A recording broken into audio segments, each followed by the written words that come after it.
the second full moon in the month, once in a blue moon star, highlighting our spiritual walk of fame.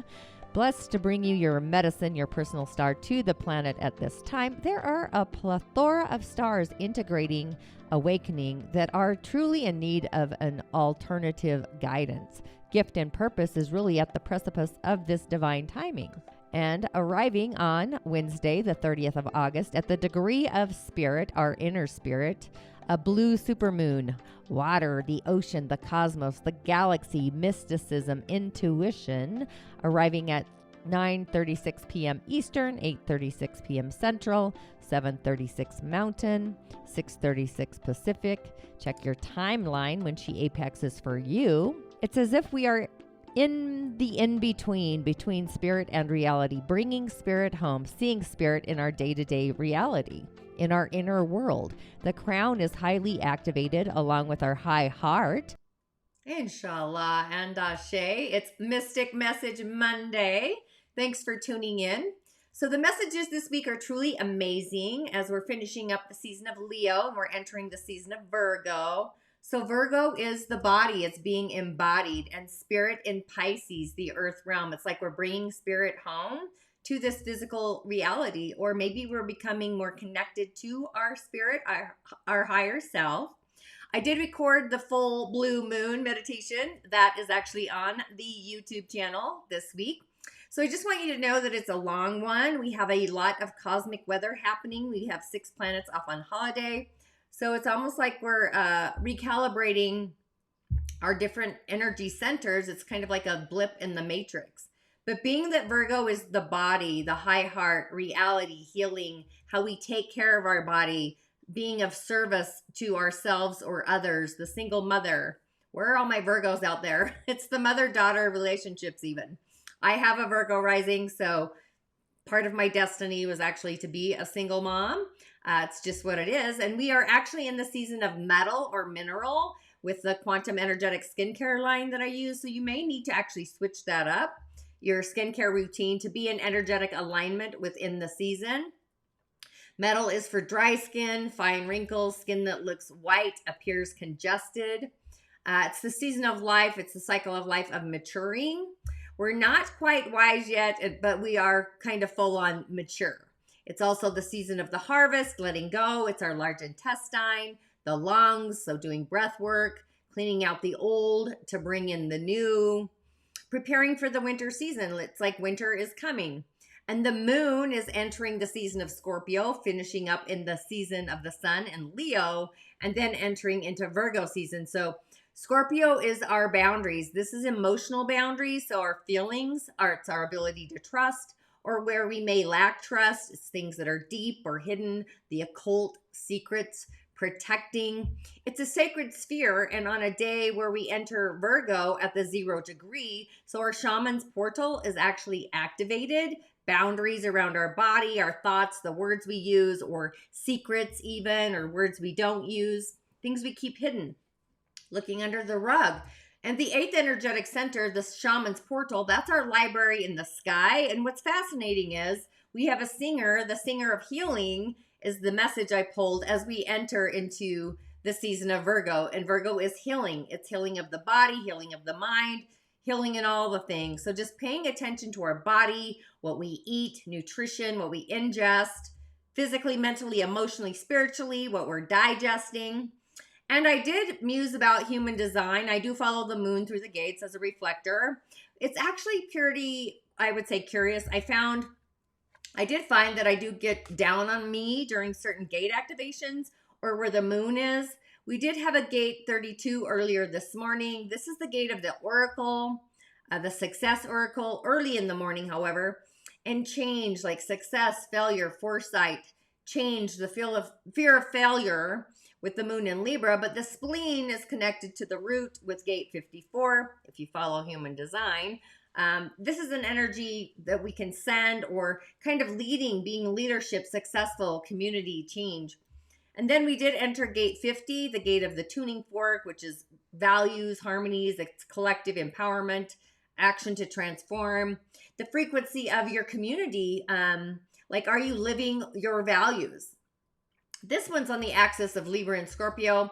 I find I'm a Scorpio moon, so I'm always checking out the moon in Scorpio and what's activated for me. But it's the energy to heal, transform groups by living with our values. And then we move into gate 28, which is the gate of the player. So this is health and intuition when it's connected to gate 38. And I do have that one, the gate of the struggle, the dark whispering shadow of courage and risk. It's kind of like the fear of death, possibly, or like, because we always go through cycles of endings and beginnings, or having no purpose, having no gift of purpose.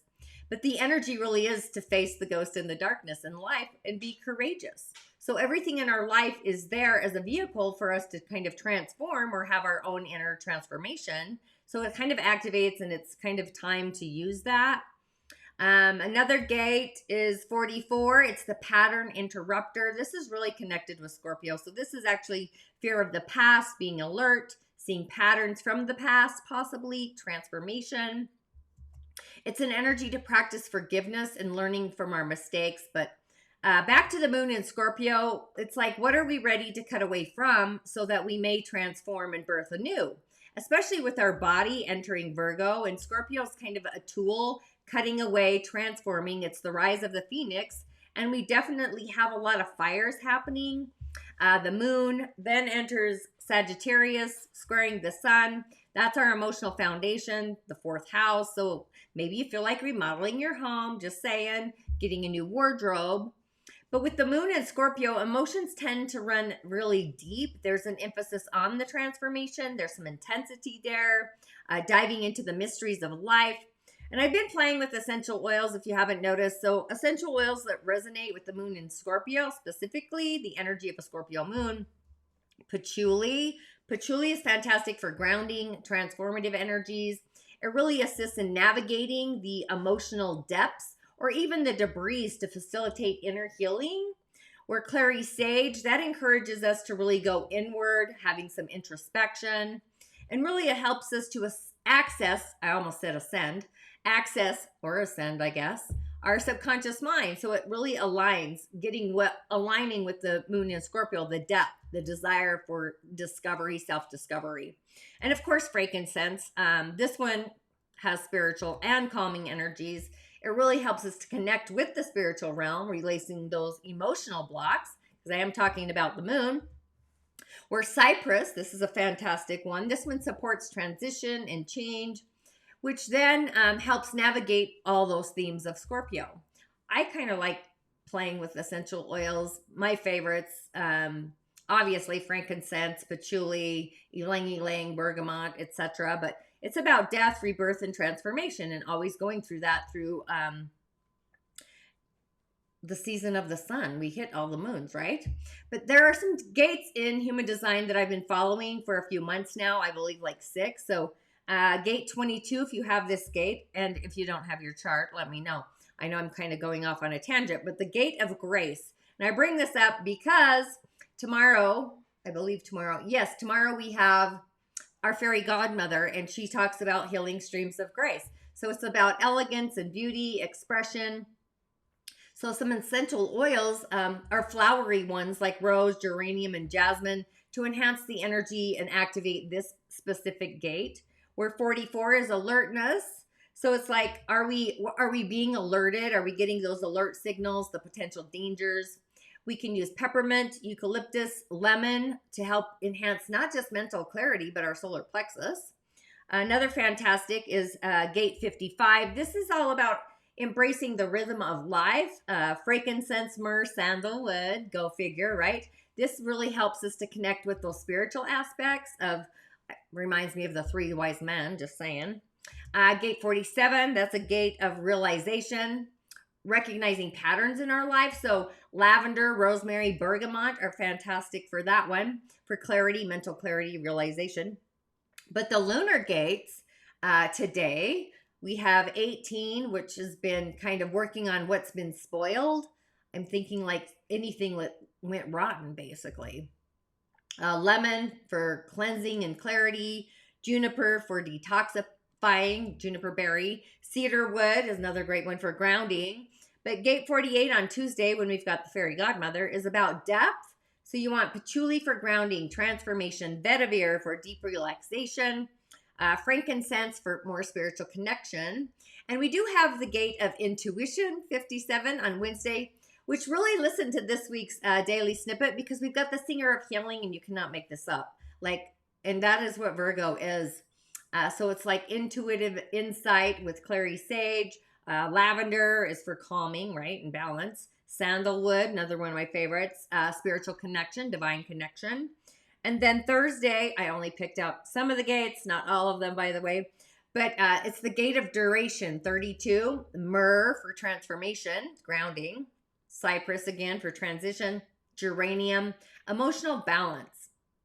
And then we've got gate 50 on Friday, which is our values. Rose essential oil for the heart center, self-love. Ylang ylang, my favorite. I really love, like I salivate just saying that. Harmony and bergamot, another favorite. Uplifting and balancing. And then Saturday for fun, we've got the gate of the struggle. I brought that in because I have gate 28. Organically, it's not connected, but it will be activated by the moon. So this is basil for mental clarity and focus, and peppermint for energy. Mint works too, clarity and refreshing aspects of eucalyptus. And also, I do have, I don't know if I said this, the Virgo Sacred Spirit Circle meditation this week as well. You can also find that on YouTube. It's going live on Wednesday. I have that all scheduled. So that was kind of a lot today, and I kind of know I'm on a tangent. I'm still figuring my own lunar self out. So thanks for tuning in. If you have questions about essential oils or your elemental foundation, I stick with rose essential oils. I'm very sensitive. I look at your 6th house. That's the house of health, service, and our body, Virgo. So my skin's very sensitive. Aquarius is on the cusp of my 6th house. So that's why I'm kind of innovative and otherworldly. I think it's important to know your 6th house as well as other planets doing their own dance. But elementally, energetically, I'm born in the season of fire, a month of fire, and the Dagara I'm fire. So I stick with the fire line mostly, but Salt Lake City is a dry state. So I alternate in the season and I revert back to metal. Hope that makes sense. So energetically, our body gives us reflex zones to show us what's going on inside the body. It's reflective through our hands, our face, the cycles of life, and all the things. So I hope this was insightful and helpful. Thanks for tuning in, and I'm glad it wasn't way too long. I was a little concerned about that. But Ashe, make it a fantastic week, and I will see you next week or on my lives, my randoms. And again, Ashe, blessings to you, and I'll see you on the other side. Be sure to check out the Blue Full Moon in Pisces as well. Ashe. In that dream, this being took me inside of a temple. And in that temple, we went into another dream. Okay, so in the dream, I went into another dream. They showed me things where people were experiencing their own reality. And now remind you, I'm only a 6 or 7-year-old kid, so I have no idea what this stuff means. But this is what was going on. People were experiencing the reality from their own perspective, and then they were attacking. You know, if someone would get too close to them, they would attack. They would strike at them because they were in fear that the other person was going to attack them, but they're projecting their own experience and creating that very thing, that very dynamic. In today's spiritual terminology, we call that projection, okay? But back when I was a child, which was about, 50-something years ago, okay, we didn't have that kind of idea. At least it wasn't in the circles that I ran in, and even into early adulthood, we didn't